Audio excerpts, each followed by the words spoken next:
Hey everybody, I'm Tama Kieves, and I am the author of Thriving Through Uncertainty. And as always, I'm here to champion the inspired power that's inside you more than your fear.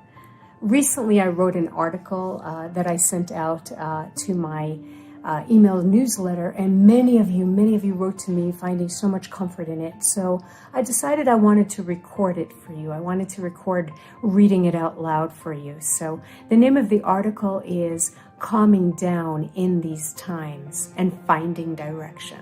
So I'm going to read that to you. Oh my goodness, what a time to be alive. I know that you may be dealing with fear, sadness, and frustration. I am holding you in my heart. I really am. I'm also holding you in my knowing.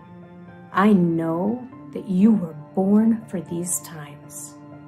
You will have the strength, wonder, and unfoldment of circumstances that you need.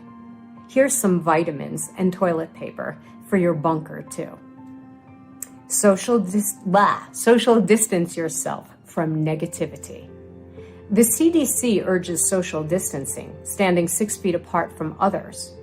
I suggest 6 lifetimes apart from those who spread terror. Fear is a contagion. If I coughed in your face, you wouldn't just stand there. Why allow the media or a coworker to spew negativity on you? Step back. Let's work together to diminish unnecessary fear. I am asking you to stop focusing on the problems. You are now called on to be part of the solution. We all want to stay, quote, informed, but know this, you are part of the information, your attitude, your beliefs, your choices. Yes, know what you need to know.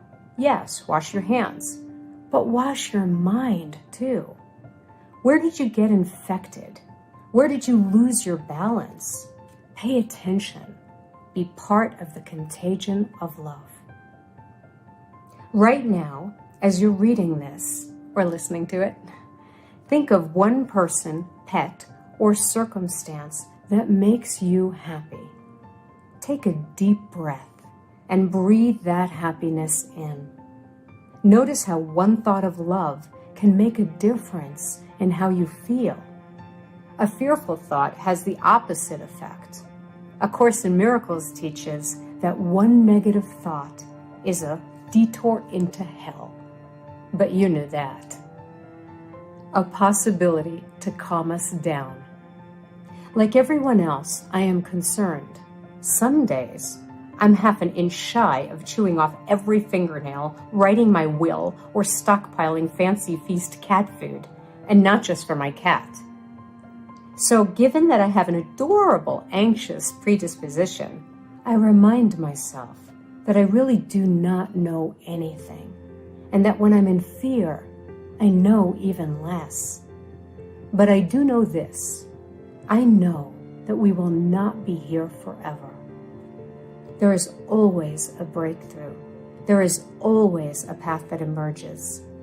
I know from working with creativity that a shift always arises.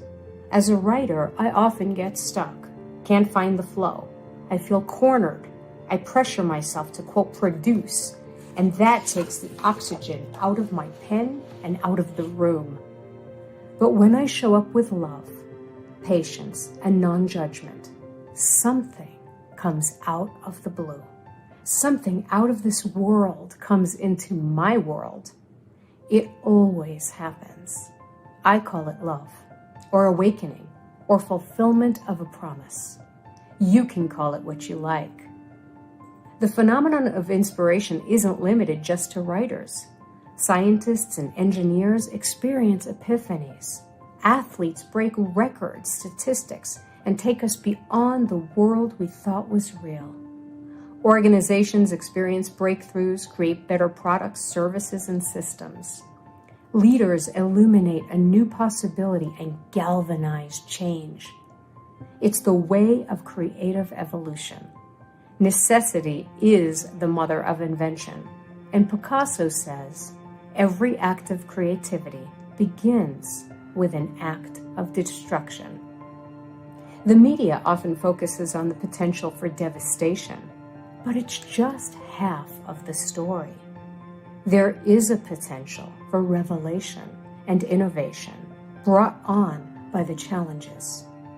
Just as a virus can infect a population, so can good ideas and hope and solidarity and ingenuity. Smallpox and polio were unsolvable problems once.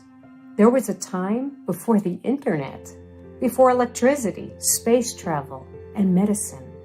So much awaits our discovery.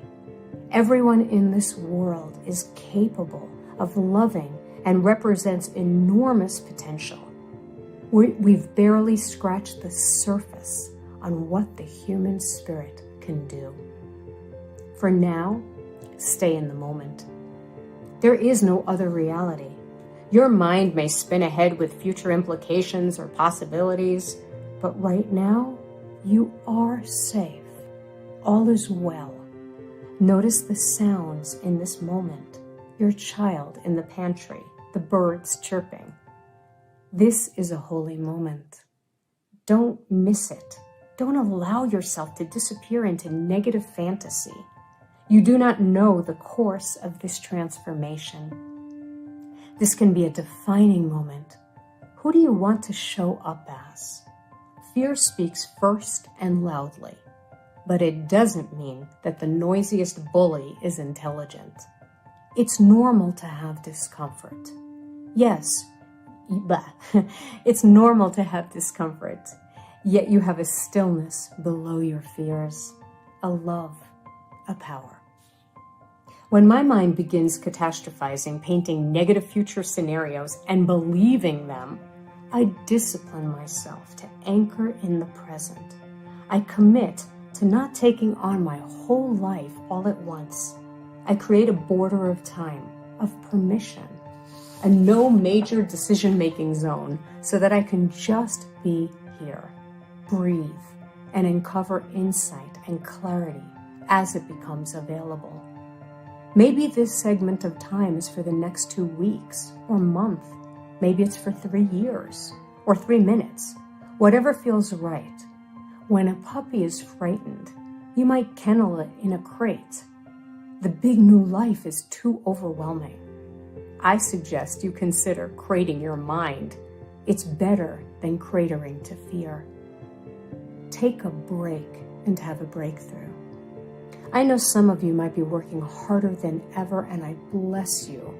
Medical professionals and first responders.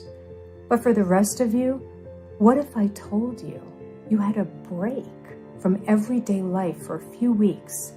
If you weren't afraid, you might enjoy it. You could enjoy it. Hey, why not enjoy it? You're here either way. What if you just decided that you weren't going to make any major decisions out of fear right now? That you would let things settle down?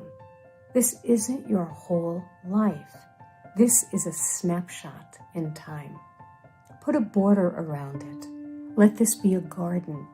Tend to this garden. This isn't about waiting this out. This is the opportunity to do some of the things you've always wanted to or needed to do, including rest. You may be very busy again when this time ends, so why not use this window to strengthen, connect, rejuvenate, or rediscover yourself? If you're in fear right now, remember this. Doing what you love or expressing love changes your brain chemistry. Yes, God forbid, it's joyous. It's also as responsible as washing your hands. Because love reminds you of who you are when you're in your strength, and that opens up a whole new world. So you could write your book, song, manifesto. Send love letters and tell others how much you cherish them. Call people you've wanted to catch up with. Learn about who they are now. Clean out your closet, junk drawer, or psyche. Start baking Play board games with your children. Help a neighbor, form a community group, get political, forgive someone, forgive yourself. Use your talents to diminish the difficulties of others. Take an online course, meditate, deepen your spirituality, religion, or anything that connects you to your well-being.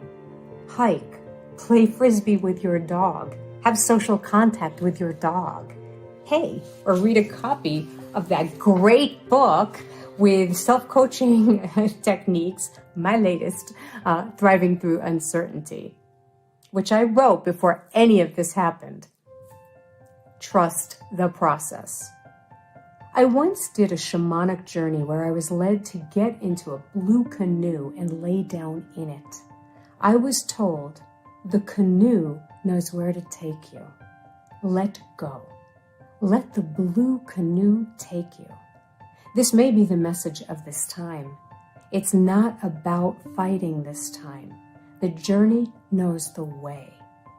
The journey is a presence. The journey has intelligence. The journey is not happenstance. This challenges those of us who need to nail things down. Yet conscious letting go is not apathy. It's perspective. It's the wisdom to know there is an aliveness in this universe that is beyond the small self. Try it on. Imagine that things will somehow work out and even serve you in the end.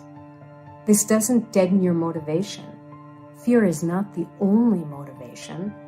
This could be the great adventure or experiment of this time. If it helps, lean into this line from A Course in Miracles.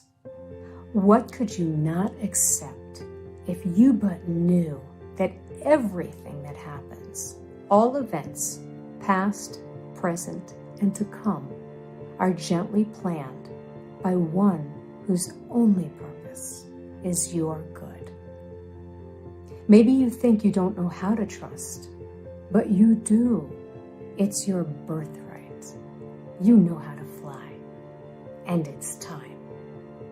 A final love note. I am so honored to share these words with you. It is a sacred, riotous time. Please know I care about whatever you are going through. I believe in you. I believe you are an answer, an indispensable frequency, a part of this contagion of love.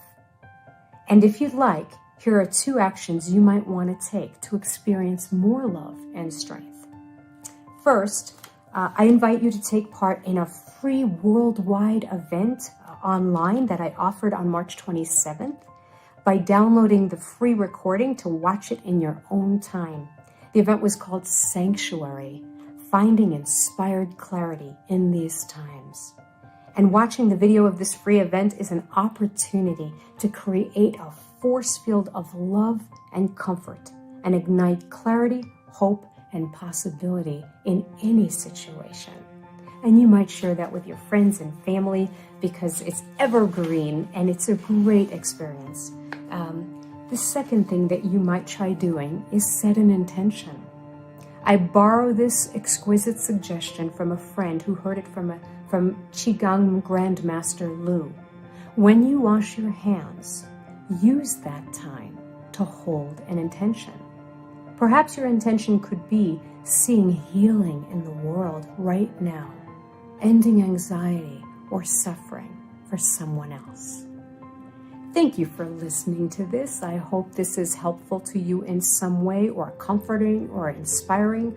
Again, I'd love to ask you to sign up to get Sanctuary. If you wanted to get that free recording, I'd love you to have that experience. You could go to my website, tamakieves.com, and you can download that free recording to have that experience. Also, you'll get my free newsletter and also we do fortune cookies, which are short bursts of inspiration that come into your inbox to inspire you and keep you connected. So I'm so glad that you joined with me here. I wrote myself a note so that I wouldn't forget to tell you to sign up here on YouTube, to sign up on the YouTube link here right now if you'd like to get some of these messages. I'm planning on being out here a little bit more often and recording messages to keep us all inspired, because what I know is that living an inspired life is a practice.